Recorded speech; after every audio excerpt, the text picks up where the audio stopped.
When we talk about healthy aging topics, we often focus on the major organs, right?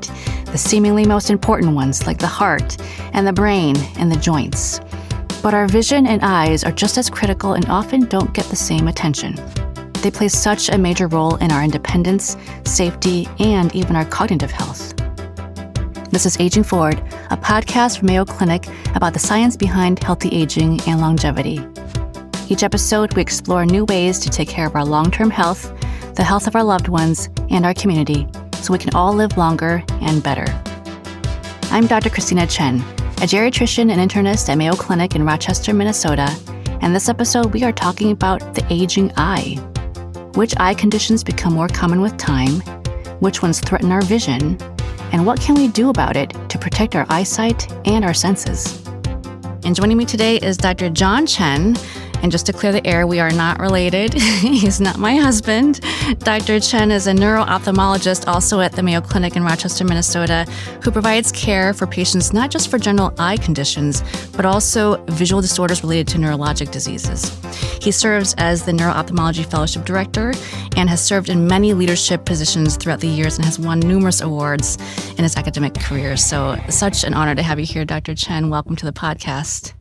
Well, thanks so much for inviting me. I'm really looking forward to talking about the eye and how it changes with aging. Yeah. For those who are not familiar with neuro-ophthalmology, would you mind just talking about what that entails? It's actually a hybrid between ophthalmology and neurology.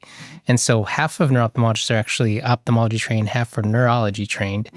And the diseases we see are things like multiple sclerosis, where it can cause inflammation of the optic nerve. We'll see tumors that press on the optic nerve, tumors that press on the brain and cause your eyes to be misaligned. And so we'll see double vision. So anything that's really neurologic connecting with the eyes, that's essentially what we see. Because the eyes are the extension of the brain. Right? It really is. Yeah. It really is. When we look at the back of the eye, that's the front of the brain. Fascinating. Let's start with just a kind of a background of how our eyes change with time. And so I'm 43 this year, and I'm definitely seeing more floaters. I feel like I have to blink a lot to make out, fine print nowadays. So I often ask myself, is this normal? Is this okay? And I wonder if that's something that people wonder themselves is, what is normal and what's considered disease? So with normal aging, there's a few things that happen to everyone over time. Mm-hmm. So at age 45, we actually lose the ability to see up close. Our lens loses the ability to change shape. Oh, no. And it actually progressively worsens until we're about age 55 or 60. And so at around age 45, if you can see perfectly in the distance, you're going to need reading glasses. And then that strength goes up. It's called presbyopia. Yeah. So that's a guarantee that happens. Our eyes get a little bit drier. So sometimes people in their 40s stop being able to use contact lenses because it just gets too dry. Oh, and so that's another thing. Maybe that's why. Okay. And then floaters, that happens over time to everyone as well. Mm-hmm. Usually in your 30s, 40s, you start getting a little bit of floaters, but then usually around age 60 or 70, you get kind of a larger floater. Essentially, there's a jelly in your eye called vitreous. Mm-hmm. And over time, it solidifies and then it kind of pulls off the retina. It's called a posterior vitreous detachment. And then you get this large floater. Can you describe what a floater is and what people see when they talk about floaters in their visual field? That's a good question. So essentially a floater is something like a dark spot, and you can tell it's a floater because it'll kind of move around. Yeah. So if you look to the right, you'll see it swing and then it'll kind of come back. Yeah. But it'll kind of float around. So that's different than, let's say, a scotoma or a blind spot. So a blind spot is an area that you can't see, and no matter where you look, it's immediately there. Whereas a floater, that means there's something actually floating around actually within your eye. Mm-hmm. That vitreous, that jelly, you're actually seeing that. And so you'll see it kind of lag around every time you move. And again, it's usually going to be vitreous, that jelly clumping, mm-hmm. but sometimes it could be blood, sometimes it can be inflammation. And so anytime, especially if you have a large increase in floaters, you should be seen to try and figure out what's causing it. And what about cataracts? So cataract is a natural cloudiness of the lens. It happens to everyone over the age of 60. But when it gets bad enough, that can be surgically corrected.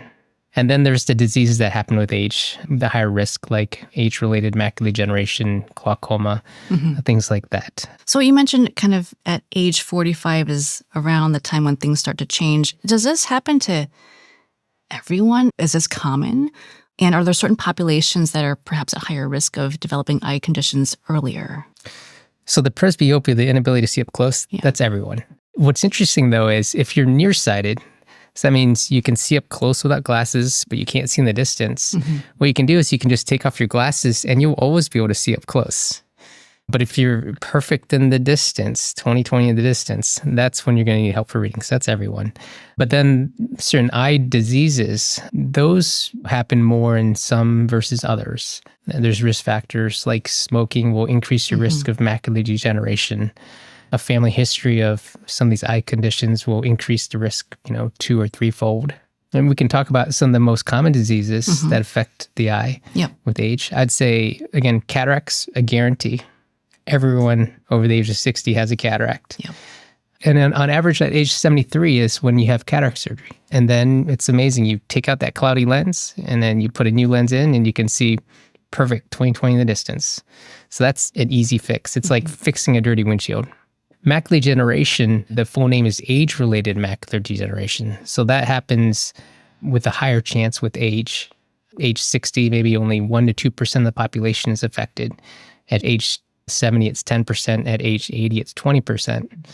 There's risk factors like actually race. So whites are about maybe 20% at age 70 compared to blacks where it's only 5%.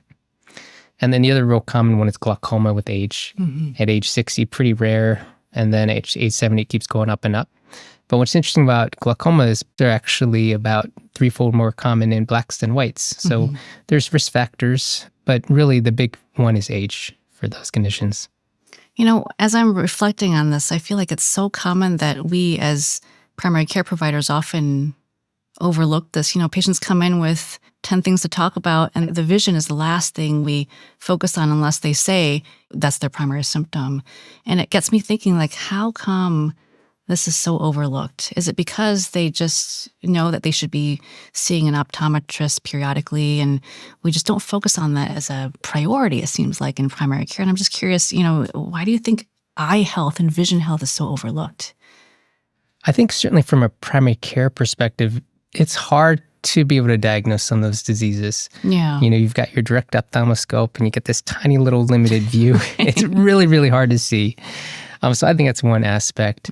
And then from a patient perspective, I think patients probably just take their vision for granted. They don't really think about the eyes as much as they think about the heart or the brain, some of these major organs until it starts being impaired. And then it's actually a huge priority. Vision is really probably one of the most important senses if you talk to any patient.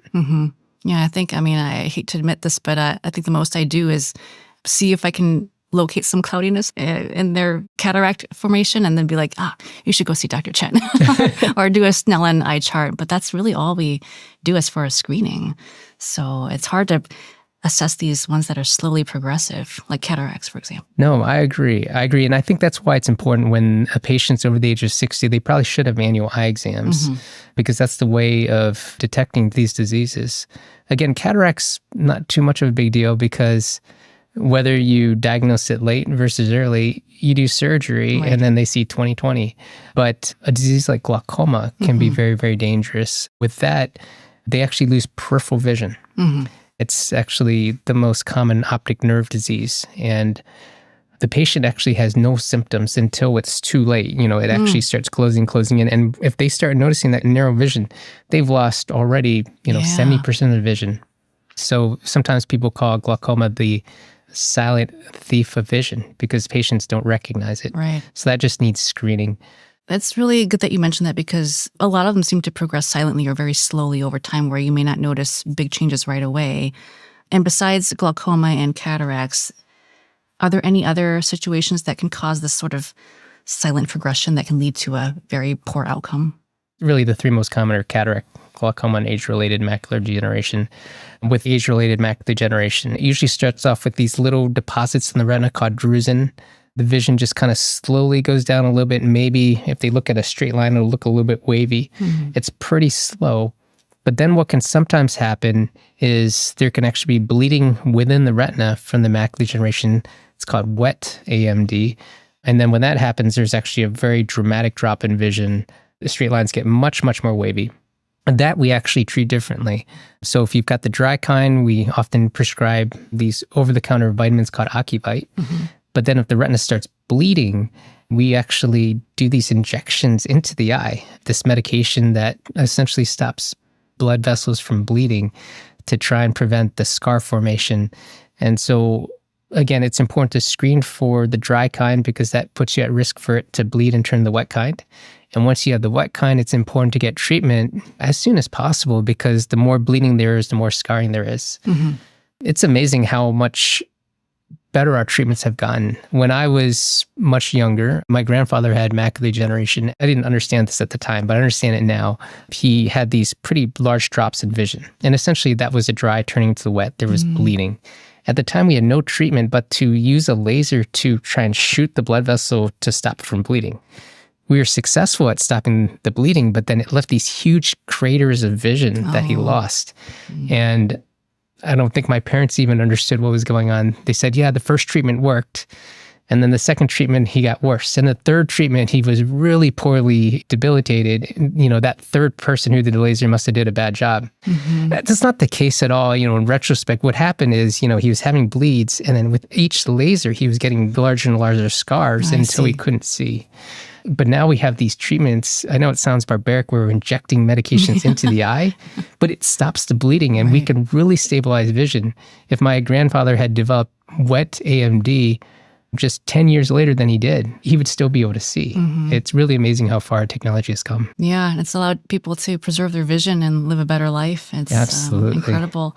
I'm just curious, macular degeneration, cataracts, glaucoma, do they all have the same risk factors?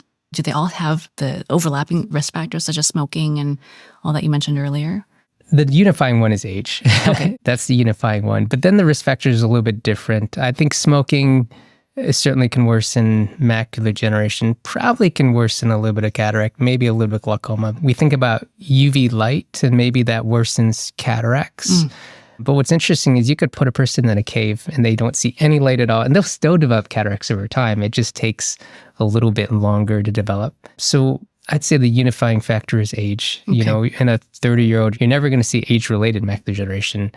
If they're 30, they'd have to have some kind of congenital or juvenile cataract to have a cataract. And then for glaucoma, they must have some mutation. We just don't see it in young patients. I see. And how about diabetes and cardiovascular health? Does that increase risk of macular degeneration? Because I know, diabetic eye is a little bit different, but how does that add to risk factors? Yeah, so for diabetes, I'd say it could definitely worsen cataracts for sure. They can get a cataract that actually goes a little bit quicker, cause a lot more glare, but treatment's the same as surgery. Otherwise, it doesn't factor probably too much into macular degeneration and glaucoma. But certainly diabetics need annual eye exams because they can develop a pretty severe diabetic retinopathy. And we have treatments for that too. Again, sometimes we can use laser, but we also can do those injections into the eye to prevent the bleeding. So it's really important to do annual eye exams for diabetics.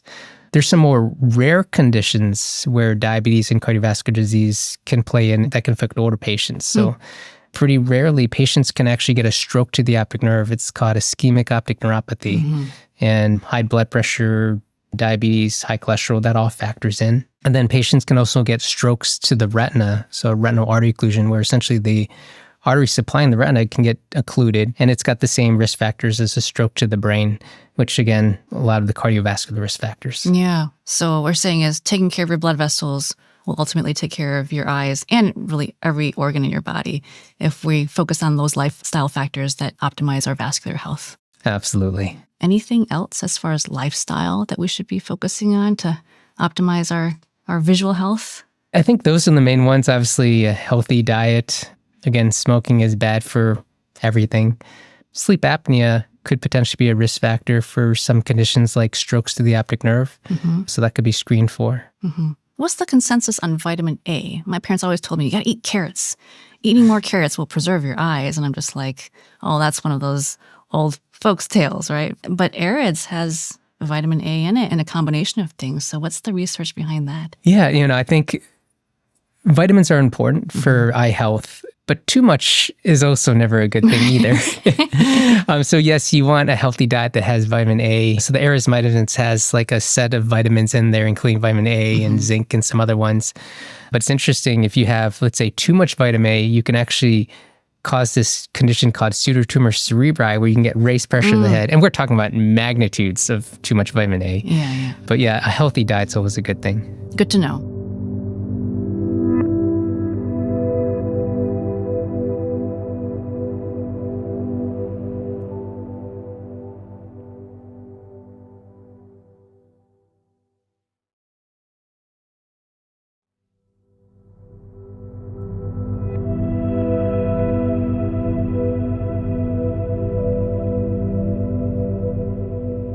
Now, as a geriatrician, I am all about preserving function, safety, quality of life, and being able to see is a big part of that. And people don't realize that until they lose their vision. You're like, oh my gosh, I can't read the paper. I can't watch TV anymore. And it's pretty self-explanatory that visual impairment affects everyday function. I'm just curious, from your end, what have you observed with your patients? How has this impacted their life?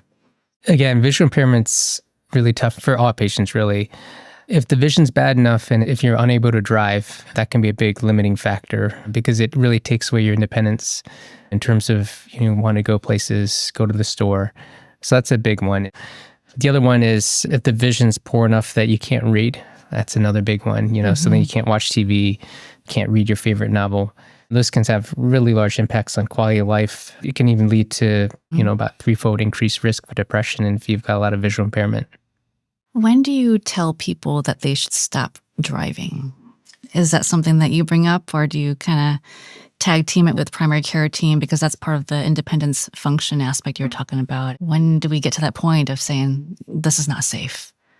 There's actually strict rules, and every state has rules that are required to be cleared. And so if the patient doesn't meet that, we do have a discussion. There are potential behind-the-wheel tests you can do to prove you're able to drive, even though you don't maybe meet the state requirements. For example, let's say a patient at the age of 3 had a tumor resected and they're missing half their vision. So legally, they're not allowed to drive. Right. But they've lived with this their entire life. And so when they're 21, very alert, they're actually quite a safe driver. And there's some states that don't even have visual field requirements at all. And so, those patients are probably safe drivers. And yet you could have a patient who is, let's say, more elderly, who's 20/20 vision, but has a significant cognitive impairment or Alzheimer's disease. Right. They meet their criteria to drive, but yet they're actually less of a safe driver. Yeah. So we talk about it if they technically don't meet the criteria to drive, but also at the same time, if we know that they might potentially put themselves at risk or others, we'll often have that discussion as well. Yeah, I think that's something that caregivers commonly face as a challenge supporting someone with visual impairment is they want to stay as functional as possible, and giving up driving is the hardest thing. So if there's a conversation that starts way early to say, okay, you've got glaucoma, your peripheral vision is starting to be impacted, we need to start talking about when to think about maybe driving retirement, maybe not now, but if things really start to progress down the road, you need your peripheral vision to drive, right? And this is going to affect things in that direction. So it's good to hear your perspective about that. What do your patients do when they start to lose their vision? How do they manage to fill its absence? That's probably one of the biggest things. And just trying to come up with other things that they could do. Instead of reading, now they'll do audiobooks together, things like that, that can bring joy. Yeah. And I've also seen a lot of like OT strategies where they try to create things with more contrast so they can see differences between their fork and spoon, and just making things a little bit brighter just to kind of accommodate for some of those changes that you mentioned. So I think there's a lot of tools to tap into. There are, and there'll be more technology moving forward. So there are low vision optometrists who specialize essentially in discussing the technology that's available, and it's always getting better. Yeah. So in the past, we'd have, our handheld magnifier, but now, of course, we've got iPads where we can magnify things. But we even have like glasses where you can put it on and you can kind of point at something and it'll read, like a menu, or you can kind of click and it'll say, there is a chair in the room, and it actually can help tell you what you're seeing. And so the technology is constantly getting better. Yeah. Neuralink someday, right? It's going to fix all of that. Absolutely. Now I'd like to move on to our eyes and the brain, because cognition is everything. That's how we stay independent. We just have to have a good brain to translate to a functional body. So as we talked about earlier, the eyes are an extension of the brain. And how does vision health connect to cognitive health and aging of the brain? It's interesting. There's a lot of thoughts where vision is constantly active in your brain and can potentially decrease the risk of dementia. There's been multiple studies suggesting there's a link between macular degeneration, cataracts, glaucoma, and dementia. There's even some studies that suggest if you do cataract surgery, you can actually reduce the risk of future Alzheimer's disease. Like just one, right? You just have to remove one and it reduces it by like 30%. I know. I'm excited about that study. At the same time, there's a potential slight bias. I do think it helps. But the one thing, as an ophthalmologist who does cataract surgery at times, if a patient has pretty significant Alzheimer's disease and their vision's okay, we often will delay the cataract surgery until it's very, very impairing. Whereas a person who's just very active, they're going to complain about their cataracts much quicker. And so we're doing cataract surgery maybe a little bit quicker than someone who has very severe Alzheimer's disease. There could be a slight bias there, but I do like the idea of getting much clearer images there to try and stave off dementia. So I do think there's some hope. One other really neat thing is with pictures of the eye, there's actually thought to be amyloid deposit in the retina. And like we talked about, when we're looking at the retina, that's the front of the brain. We've done some studies in collaborations with groups in Singapore and others where you can take a fundus photograph and with AI, artificial intelligence, with thousands and thousands of photographs paired up to patients who have Alzheimer's disease, it's about 80% accurate in predicting who might have a risk of Alzheimer's disease just with a picture of the back of the eye. That is amazing. Another prediction tool to use for earlier, because it's all about prevention, right? It's if we knew 50 years earlier that this is what's going to happen to us in our 70s and 80s, I mean, I think we'd be living life differently. Absolutely. And then the treatments for Alzheimer's disease are going to get better. They're going to get better. And then the key will be identifying that patient that is at risk for Alzheimer's disease 10 or 15 years. That's the person that we're going to be treating. And I think ophthalmology and pictures of the eyes will be part of that discussion, along with other biomarkers of Alzheimer's and aging. Right. And as we're talking about brain health, the other big component to that is mental health and emotional health. And like you mentioned earlier, when people can't see, they can get very depressed and isolated, which can also contribute to a poor cognitive function. Have you seen that improve when you restore their vision through cataract surgery? Well, certainly cataract surgery is a game changer. I have never seen patients so happy. Essentially, you can take a patient who is completely legally blind and do a cataract surgery that takes 15 to 20 minutes, and then the next day they're seeing 20/20. Nice. It's a complete game changer because they can get their independence back, their driving back, and that can have huge, huge impacts on mental health and, just their quality of life. One drawback of glaucoma and why it's so important to detect it early is really with glaucoma treatment, it's all about trying to prevent it from getting worse. And so we can't reverse the damage that's been done. We can just try and prevent it from getting worse. And as we're talking more about prevention, how often should we be getting comprehensive eye exams? Obviously, I can't do it in the primary care office. It's not very comprehensive there. But, we've been getting our vision screening ever since childhood to screen for myopia and those conditions. But as far as a comprehensive, should I be getting one now at age 43 with my floaters? At a younger age, it's less important. Okay. Sometimes we'll do an eye exam every 3 to 5 years, something like that. But after the age of 60, again, that's when some of these more common diseases that affect patients that are aging start getting a little bit more prevalent. So at age 60, we probably do recommend annual eye exams to screen for these conditions. Good to know. Okay. I'm off the hook for now. But I guess it's never too early, right? If I feel like there is a visual change worth investigating. Oh, absolutely. No, regardless of the age, if you have a vision change, you definitely have to be seen because a lot of times if you wait on it, then it can lead to permanent damage. If you catch it early, we can actually prevent damage. So that's completely different. But if your eyes are perfectly fine, an eye exam every 3 to 5 years up until you're 60 is probably okay. Certainly if you need glasses, then that needs to be updated. Right. And we won't talk too much into treatments because you give a great high-level overview of how things are treated between surgery and injections for macular degeneration, and every eye disease is treated differently, right? But I'm just curious, how effective are they in today's treatments in preserving vision, where, for cataracts, we can actually reverse visual loss, but for macular degeneration and others, are we doing a good job with either preserving or reversing in those specific eye conditions?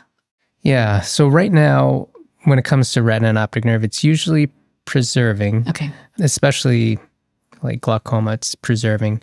With macular degeneration, those injections that if it bleeds, the retina bleeds from macular degeneration and we inject it, the fluid does go away, and that actually can lead to some improvement. And so our just hope is there's not too much scar there already. Mm-hmm. So we can have some improvement there. But really the future is going to be more technology, more treatments. And we're not quite there yet, but I can talk about the technology we currently have. Let's say they've got a retina condition that makes them completely blind, like inherited retinopathy, like retinitis pigmentosa. They can sometimes leave patients completely blind because the retina's completely destroyed over time. We can actually put in microchips into the retina and allow them to be able to see rudimentary kind of images. So if you go to the eye chart, there's always that big E at the top. Mm-hmm. And with the microchip, you're able to see that. And so again, being able to see light, being able to see letters, shapes, it makes a big difference, because if you're completely blind, that's really hard. In fact, you even lose your circadian rhythm in terms of when is day, when is night, if you can't see light. Right. So we've got that technology. Now, if your optic nerves are damaged, the microchip in the retina doesn't help. And that's where it gets really hard. I'd say right now, there are some groups that are putting cortical implants, so microchips in the back of the brain. Okay. And then the image there is very, very rudimentary. That's more, can you see motion? Can you see a little bit of shape? But at least it's something. And that's where we are right now. The future, I think, will be stem cells. We're not there yet. But in terms of what we can do now is, we can take skin and grow stem cells in a dish, an optic nerve in a dish. Mm-hmm. The drawback is we don't know how to make that optic nerve grow to make its connection. So essentially, it has to go from the eyeball all the way to the middle of the brain, and that's its very first connection. Mm-hmm. And that part, we're not there yet. Mm-hmm. I do want to caution people that if you look online, you will find stem cell clinics that are out in the middle of nowhere who will say they will take stem cells and inject them into your eye. But right now, there's no current science behind it. Again, because we don't know how to make it go to the correct location. Mm-hmm. And at first I would say, well, it's going to be $35,000 out of pocket and I don't think it'll work. But now there's actually been some reports of patients going completely blind from the injections. Now for me, it's a no-go. Okay. No stem cells until, a large academic center is really pioneering it. Mm-hmm. There's just a lot of hype right now in stem cell research for different types of conditions, plus senolytics, sort of reversing the aging, not specifically process, but the inflammation response in the senolytic cells that cause damage. And so I wonder if that's kind of in the works for preservation of vision and eye conditions in the future as well. Yeah. I think it will 100% be. It's interesting that you mentioned senolytics. There's a group at Mayo that's looking at senolytics to try and prevent aging. And actually, we were involved there by actually imaging their eye multiple different ways and to see, can we decrease the rate of change in the eye? Because again, we can see signs of Alzheimer's within the eye itself too. Exciting things to look forward to, that's for sure. Well, as we're kind of closing our conversation here, I just wanted to ask you if you could just leave the listeners with sort of 3 practical steps or tips to protect our vision and to age well from that aspect. What would those 3 golden nuggets be? I think one, again, after the age of 60, do regular eye exams, annual eye exams, at least every 1 to 2 years, because we catch early disease, we can prevent the progression. 2, I think we should protect our eyes like we protect our heart and brain. The vision is such an important sense. And then 3, I think it's understanding what is normal aging of the eye and what's not. And so again, normal aging is going to be the inability to see up close when you hit age 45 to 50. That's normal. But otherwise, your vision should be normal.